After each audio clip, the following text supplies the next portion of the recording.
1절에서 6절 말씀입니다. 복 있는 사람은 악인의 길을 쫓지 아니하며 죄인의 길을 서지 아니하며 오만한 자의 자리에 앉지 아니하고 오직 여호와의 율법을 즐거워하여 그 율법을 주야로 묵상하는 자로다. 저는 시냇가에 심은 나무가 시절을 쫓아 과실을 맺으며 그 잎사귀가 마르지 아니함 같으니 그 행사가 다 형통하리로다. 악인은 그렇지 않으며 오직 바람에 나는 겨와 같도다. 그러므로 악인이 심판을 견디지 못하며 죄인이 의인의 해중에 들지 못하리로다. 대저 의인의 길은 여호와께서 인정하시나 악인의 길은 망하리로다. 이는 하나님의 말씀입니다. 아멘. 네. 오늘 말씀 내용은 악인의 운명입니다. 악인의 운명. 한번 나오셨습니다.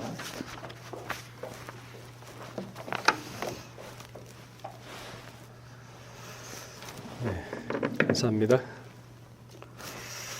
악인의 운명 들립니까? 네. 악인의 운명.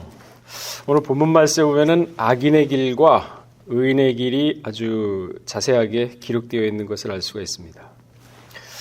성경에는 그러한 기록들이 많죠. 악인의 길과 의인의 길, 그리고 항상 두 가지 길을 놓았다라고 우리에게 경고해주고 있습니다. 골고다 언덕의 십자가상에서도 악인과 의인의 길이 명백하게 드러나고 있습니다. 누가복음 23장 39절에서 43절에 보게 되면요.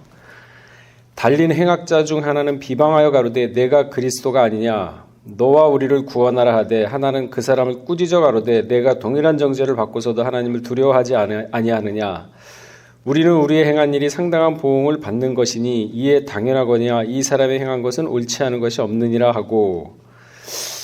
그러니까 똑같이 십자가에 달린 좌편 강도와 우편 강도인데 그 고통이 다르겠습니까? 똑같지. 그럼에도 불구하고 한 사람은 비방을 하면서 오히려 자기 죄를 갖다가 부정을 하고 여기에서 내려달라고 얘기하는 반면에 한 사람은 하나님을 두려워하지 않느냐 우리의 행한 일, 그러니까 자기 잘못을 뉘우치는 거죠. 그러면서 우리의 행한 일을 보응받는 것이 아니냐 이건 당연하다 회개입니다. 그 고통 가운데서도 회개하는 사람이 있는 반면에 그 고통 가운데서도 불평불만과 모든 죄악을 부정하고 예수님께 전가하는 그러한 사람이 십자가상에서도 두 길을 우리에게 보여주고 있는 것을 알 수가 있습니다.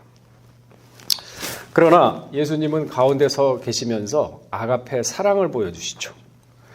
요한복음 13장 1절에서 2절에 보게 되면요. 6월절에 예수께서 자기가 세상을 떠나 아버지께로 돌아가실 때가 이런 줄 아시고 세상에 있는 사람들을 자기 사람들을 사랑하되 끝까지 사랑하시니라. 그러면서 2절에 보게 되면요.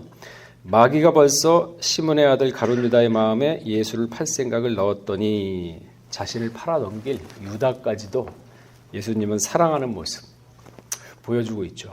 우리가 살아가면서 이게 가능할까?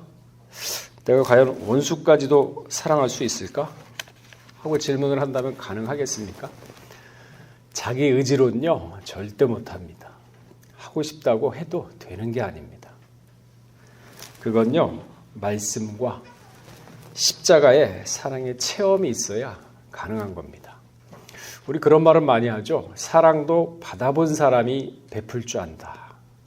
막말로 고기도 먹어본 사람이 먹을 줄 알잖아. 뭐 이렇게 얘기하는 것처럼 경험을 한 사람, 체험을 한 사람이 할 수가 있는 거죠. 말씀에 대한 경험, 십자가 체험에 대한 사랑에 대한 경험을 한 사람이 진짜 원수까지도 사랑할 수 있는 것이지 내가 하고 싶다고 해서 되는 게 아닙니다. 오늘 본문 1편 1절에 보게 되면요. 악인의 길과 의인의 길을 제시해주고 있는데 복이 없는 사람은 악인에게 넘어간다 그랬습니다. 그러면서 그의 꾀에 넘어가고 죄인의 길에 선다라고 알려주고 있습니다. 복이 없는 사람은 그렇다는 얘기죠. 믿음이 있다면요. 사람이 좌우로 치우치지 않습니다. 이간질에 넘어가지 않아요. 사기당하고 거짓말에 속아서 그러지 않습니다. 다 복이 없기 때문에 그리고 믿음이 없고 마음에 중심이 없기 때문에 다 넘어가는 겁니다. 오늘 본문 3절에 보시게 되면요. 저는 시냇가에 심은 나무가 시절을 쫓아 과실을 맺으며 그 잎사귀가 마르지 아니함 같으니 그 행사가 다 형통하리로다 그랬습니다. 여러분 영혼이 잘 되면은 육신이 잘 된다는 요한 3서 1장 2절 말씀이 있죠. 사랑하는 자여 내 영혼이 잘됨 같이 내가 범사에 잘되고 강건하기를 내가 강구하노라 그랬습니다. 영혼이 잘된다. 평안입니다. 평안. 여러분 마음이 평안하잖아요. 그러면은 하고자 하는 계획된 일이며 생각들이 정리가 됩니다. 근데 마음이 분주해 보세요. 정신없이 바빠 보세요. 마음에 근심이 있어 보세요. 길이 안 보여요. 그래서 가와만사성이라는 우리 말도 있잖아요. 집안이 편해놔야 만사가 형통하다. 그 얘기가 맞는 얘기입니다. 그러니까 영혼이 평안해야 모든 일이 잘 되는 거예요. 딱 보면은 길이 이렇게 하면 되겠구나. 이 어려운 문제는 요게 이렇게 해결할 수가 있겠구나. 그리고 믿는 사람은 거기에 더해서 기도를 하죠. 영으로, 마음으로. 힘들고 어려운데 이거 어떻게? 이게 지금 너무 큰 일이 닥쳤는데 이거 어떻게 해야 되지? 그럴 필요 없어요. 그렇게 고민하고 걱정한다 해서 됩니까? 그냥 여유 있게 그래 감당하지 못하는 시험 안 준다 그랬지. 한번 부딪혀보자. 마음을 평안에 먹고 하나님 모든 길을 인도한다 그랬으니 믿고 기도하면서 한번 밀고 나가보자. 그러면 하나님이 도와주지. 조급해가지고 이거 어떻게 그 호들갑 떨면은 뭐 해결되나요? 안 되지. 오히려 더 엉키기만 하지. 그래서 잠언서 4장 23절에 마음을 다스려라. 생명의 근원이 거기서 난다.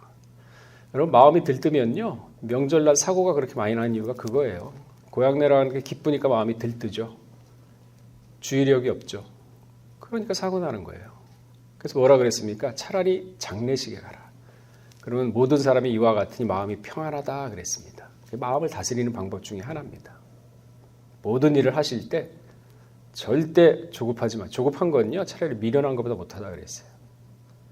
항상 희노애락의 감정이 하루에도 몇 번씩 다가오잖아요. 사람을 화나게 하고 사람을 또 슬프게 하고 억울하게 하고 그 얼마나 많이 겪습니까? 하루에도. 그럴 때일수록 그 감정에 휩쓸리지 말고 숨 한번 크게 내쉬고 가만히 생각하면서 감정을 누르시고 마음의 평정심을 잃지 마세요. 훈련하세요. 믿습니다 하고서 덮어놓고 그냥 그러지 마시고 삶 가운데 그런 거 하나씩 훈련해가면서 자기 마음을 다스리는 그러한 자기 마음의 주체자, 주인이 되시기를 주의 이름으로 축원하겠습니다. 시편 34편 8절을 보게 되면요. 너희는 여호와의 선하심을 맛보아 알지하다. 여호와가 선하시다는데 우리가 살아가면서 과연 선한가 아닌가 모르잖아요. 맛보심을 알지하다. 그에게 피하는 자는 복이 있도다 그랬습니다. 그러니까 기도하면서 하나님 의지하는 게 피하는 거죠. 신명기 11장 12절을 보게 되면요. 내 하나님 여호와께서 공고하시는 땅이라 세초부터 세말까지 내 하나님 여호와의 눈이 항상 그 위에 있느니라. 우리 안수집사 한 사람 한 사람이 그 마음에 있는 땅에 하나님의 눈동자가 머물러야 돼요. 노아는요. 사람 눈치 안 봤어요. 야, 7, 80년 동안 그냥 뭐 방주 짓는다고 며느리고 다 고생해가지고 막 손 다 부르트고 얼굴 봐라. 막 저기 사람 얼굴이냐. 농사도 짓고 저렇게 하는데 신경 안 썼어요. 왜? 하나님의 심판의 말씀이 마음 가운데 있었기 때문에 사람의 비방거리 좌우로 흔들리지 않았습니다. 이게 마지막 때 사는 비결이에요. 그냥 기가 얇아가지고 누가 뭐라 그러면 거기 쏠리고 마음이 흔들려가지고 또 갈등하고 왜 그렇게 사나요? 남자인데 여자도 아니고 더군다나 신앙이 있는 사람들인데. 잠언서 29장 25절 다 찾으시기 바랍니다.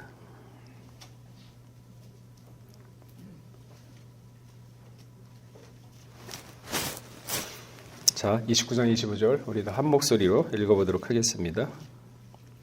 자, 시작. 는 올무에 걸리거니와 여호와를 의지하는 자는 안전하리라. 보세요. 사람 눈치 보고 회사에서도 사람 눈치 보고 이거 해야 되는데 힘들고 귀찮고 요령이나 피울까? 그 눈치 보잖아요. 올무에 걸려요. 차라리 그럴 때는 배짱 있게 어차피 해야 될 일이면 최선을 다하고 정성을 다하고. 여러분 아무리 하찮은 일도요. 남들이 봤을 때 뭐 저런 일을 그런 하찮은 일도 본인이 그 일에 충실하면서 나름대로의 의미를 부여하지 않습니까? 그러면 그 일이 새롭게 보이고 그 일을 통해서 배우는 게 있습니다. 그러면 신앙보다도 인생의 자기 경력에 경험으로 쌓이는 거예요. 그게 바로 작은 일에 충성하는 자가 큰 일에 충성하는 거거든요. 하찮고 뭐 그런다고 거기에 의미도 부여하지 않고 대충 해버 그거 믿는 사람 아니에요. 작은 일에도 누가 뭐라 그래도 치우치지 말고 그 나름대로 일을 해나가면서 아무리 단순하고 일을 해나가면서 단순하게 이렇게 일을 해도 의미를 부여해요. 어느 조그만 지방 신문사인데 거기에 이제 열악하죠. 지방 신문사 같은 경우는 뭐 광고도 잘 안 들어오고 들어가자 근근히 이제 먹고 사는 건데 이제 정리를 하기 위해서 이렇게 서빙도 하고 하기 위해서 여직원을 하나 구했어요. 근데 그 여직원이 하는 일이 뭡니까? 정리하고 뭐 이렇게 청소하고 뭐 커피 타주고 그러면서 이제 뭐 지시 같은 거 하나 내리면 야, 그 기사 같은 거 좀 대충 이렇게 카테고리 해가지고 정리 좀 해서 가져와라 그러면은 사실 뭐 대충 정리해가지고 이렇게 철 묶어가지고 갖다 줘도 되잖아요.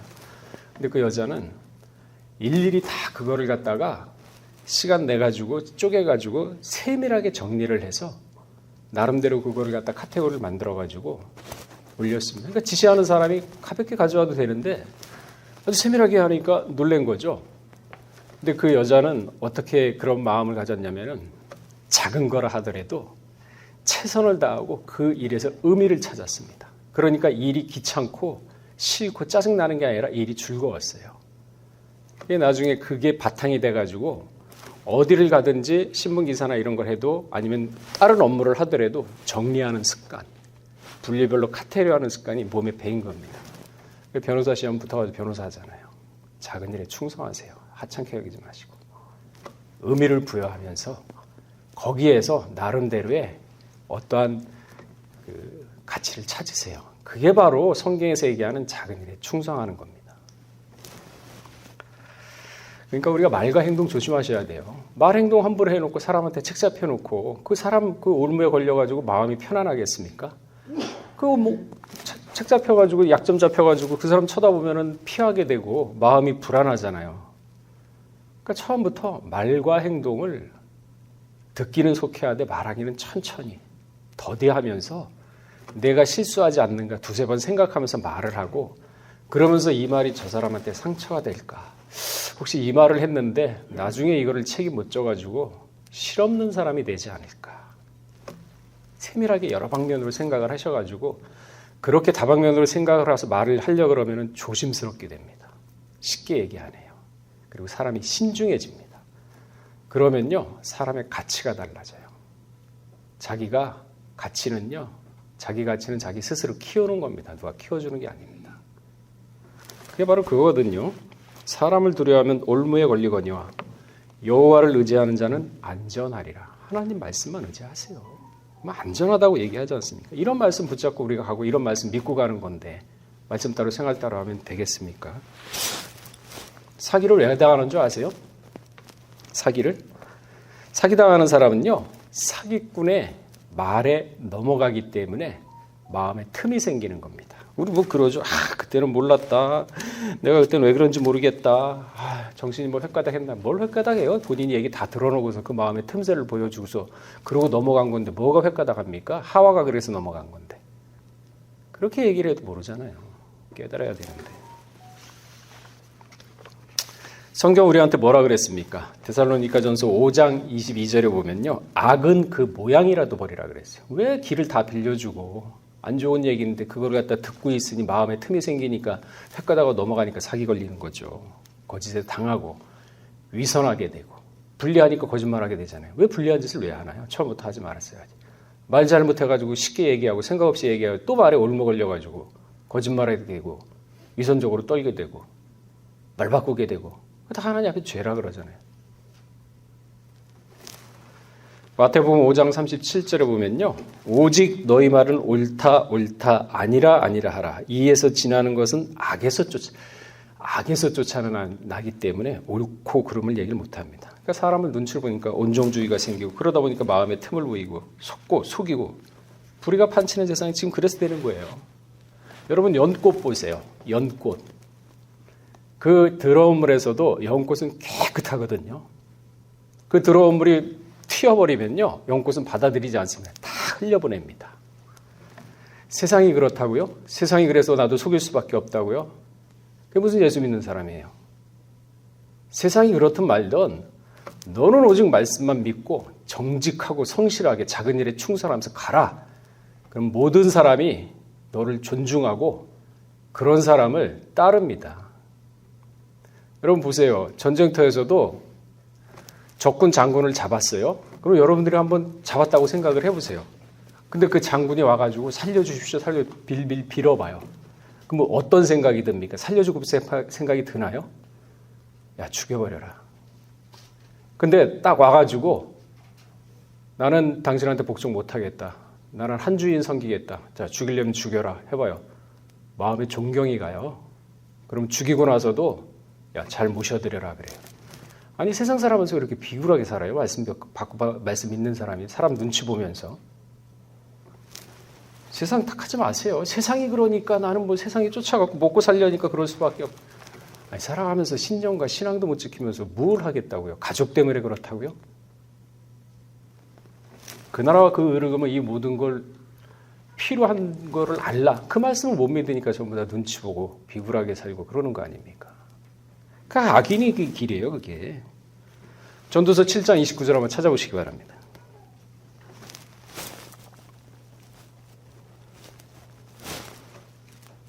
전도서 7장 29절. 자, 읽어보겠습니다. 자, 시작. 깨달은 것이 이것이라 곧 하나님이 사람을 정직하게 지으셨으나 사람은 많은 깨를 보세요. 사람 정직하게 지었는데 왜 깨를 내면서 사나요? 아니 목사님 그렇게 살면은요 바보 취급당해요. 목사님 그렇게 하면은요 사람 우습게 봐요. 아니 누가 착한 코스프레를 하라 그랬습니까? 착하게 살라 그랬지. 보이는 척하려고 그러니까 그러는 거 아닙니까? 그리고 뱀처럼 지혜롭고 비둘기처럼 순결하라 그랬어요. 그걸 또 드러내면은 사람 누가 좋아합니까? 안 좋아하지. 그러니까 그 사람에 맞게 상황에 맞게 맞춰주고 그러나 비둘기처럼 순결한 마음 가운데 신앙은 흔들리지 말라는 거죠. 착한 코스프레 하지 마세요. 경건한 모양 내지 마세요. 경건하세요. 마음속에 경건을 챙기세요 먼저. 그럼 마음에 따라 그 사람의 인품이며 말이며 행동이 자연스럽게 풍겨나옵니다. 억지로 그냥 착한 얘기 하려고 그러고 억지로 선한 척 하려고 그러면요 다 드러나요. 그게 바로 가식이고 위선이에요. 가식하고 위선은 하나님이 용서 안 한다 그랬어요. 정직하게 창조했잖아요, 사람. 근데 왜 깨를 부리나요? 좌로나 우로나 치우치면서. 말씀에 옳으면 옳다, 아니면 아니라 그랬지. 당당하지 못하니까 사람 눈치 보는 거 아닙니까? 그러니까 당당하게 거치는 거를 다 처음부터 하지 마세요. 말이며 행동이며 처음부터 하지 마세요. 그러면 당당하잖아요. 잠언서 29장 4절에 보면요. 왕인 공의로 나라를 경고케 하나. 공의가 있어야 나라가 견고해져요. 뇌물을 억지로 내게 하는 자는 나라를 멸망시키느니라. 그러니까 왕뿐만 아니라 돈 받고 하는 것들 다 망해요. 공의가 쓰잖아요. 그러면은 그 주위에 사람들이 깨끗한 사람이 모입니다. 근데 그 사람이 옳지 않고 불의를 행하면은 그 주위에 희한한 사람들만 모여. 사기꾼 뭐 이런 사람들만. 그게 본인이 잘못이에요. 잠언서 17장 23절에도 보게 되면요. 악인은 사람의 품에서 뇌물을 받고 재판을 굳게 하느니라. 재판 굳게 하잖아요. 50억 받고. 이게 뭐 하는 짓이에요. 인생 평생 살아봐야 7, 80인데 왜 그렇게 치사하고 왜 그렇게 살아가나요? 그런 거 보면 참 답답해요. 전도서 7장 7절에 보게 되면요. 탐악이 지혜자를 우매하게 하고 뇌물이 사람의 명철을 많게 하느니라 그랬습니다. 욥기서 15장 34절에 보면요. 사곡한 무리는 결실이 없고 뇌물을 받는 자의 장막은 불타. 뇌물 받으면 결국은 집 다 불탄되지 않습니까? 다 거덜난답니다. 그것도 모르고 눈앞에 이익을 위해서 하고 있으니 이게 뭐 하는 짓이에요? 잠언서 19장 3절에는요. 사람이 미련함으로 자기 길을 굳게 하고 마음으로 하나님을 연망하느니라 그랬습니다. 4절에 보면요. 악인의 운명은 무엇입니까? 결국은 망한다 그 얘기입니다. 결국 가인이 선택한 노새 땅에 거하고 만다. 노 땅이 뭡니까? 방황, 불안. 재산이 몇 천조 있어도 불안해요. 그게 사는 거예요. 왜 그렇게 살아요? 인생 기껏해야 7, 80인데. 말씀 믿고 살아도 우리가 지금 부족한데. 시편 1편 4편 오늘 본문 말씀이죠. 악인은 그렇지 않으며 바람에 나는 겨와 같도다. 만족이 없습니다. 이런 말이 있습니다. 지족가락 무탐즉우. 지족가락 무탐즉우. 지족가락이 무슨 뜻이냐? 만족할 줄 알면은 삶 자체가 당연히 즐거워진다. 여러분, 즐거움을 찾기 위해서 오락하는 것보다 만족함을 알면요, 삶 가운데 만족, 감사죠. 돈이 많아서 감사가 아니라 지금 상황에 판단을 해가지고 앞뒤 재보니까 야, 이런 상황도 감사하구나. 그거 감사해요. 그러한 만족할 줄 알면요, 즐겁지 말라 그래도 마음에 즐거움이 옵니다. 가짜가 옳은 가짜거든요. 그 무탐주구, 탐하는 것에 힘쓰면 반드시 근심이 온다. 탐내는 거에 힘써보세요. 그럼 근심이 온다. 이 즉자가 법즉자예요. 법칙. 그렇게 되어 있다, 그런 뜻입니다. 틀림없이. 디모데전서 6장 6절은 뭐라 그랬어요? 지족하는 마음이 있으면 경건에 큰 유익이 된다. 지족을 못하니까 돈에 물질에 영혼을 팔고 양심 팔고 결국 믿음도 떨어지고 인생 자체가 근심, 불안, 초조, 그렇게 살다가 결국은 믿음도 없이 복음 떠나고 근심 속에서 죽는 거예요. 어디로 가겠습니까? 천국 갈까요? 아닐 것 같은데요. 마음에 중심이 있어야 돼요. 이리저리 흔들리지 마시고 말씀을 딱 중심 가운데 모시고 좌우로 치우치지 말고. 여호수아 1장 7절에 그 말씀이 있죠. 좌우로 치우치지 말고. 시간이 많이 갔는데요. 아까도 말씀드렸지만 잠언서 4장 23절 명심하시기 바랍니다. 무릇 지킬 만한 것보다 더욱 내 마음을 지키라. 생명의 근원이 이에서 남이라. 에덴 동산 생명나무 찾지 마시고 마음속에서 생명나무 찾으세요. 그게 올바른 에덴 동산입니다. 그 비밀을 깨달으셔야 됩니다. 오늘 하루도 안수 집사의 한 사람 한 사람 악인의 길을 쫓지 말고 죄인의 길에 서지 말고 오만한 자리에 앉지 마시고 마음을 지켜서 마귀에게 틈을 보이지 않고 말씀으로 승리하는 하루가 되시기를 주의 이름으로 축원하겠습니다. 다 같이 기도하겠습니다. 악인의 길은 반드시 하나님 아버지 불안과 초조 그리고 결국은 멸망하여 죽는다고 했습니다. 그러나 의인은 그 발걸음이 가볍고 그 마음에 말씀을 모시고 있는 가운데 좌우로 치우치지 않고 오직 말씀으로 승리를 하기 때문에 무슨 일을 만나든지 흔들림이 없고 능히 이겨낼 수 있는 능력과 자신감을 허락하여 주시었고 또한 하나님 말씀을 모시고 갈 때 어디서든지 인정받고 존중받는 그러한 안수집사 모두가 될 수 있도록 은혜를 더하여 주시옵소서. 오늘 하루도 주의 하루입니다. 그 안에서 승리하는 하루가 될 수 있도록 인도하여 주시옵고 모든 말씀 빌고 나올 때 존귀하신 예수 그리스도 받들어 감사하며 기도 올렸사옵나이다. 아멘.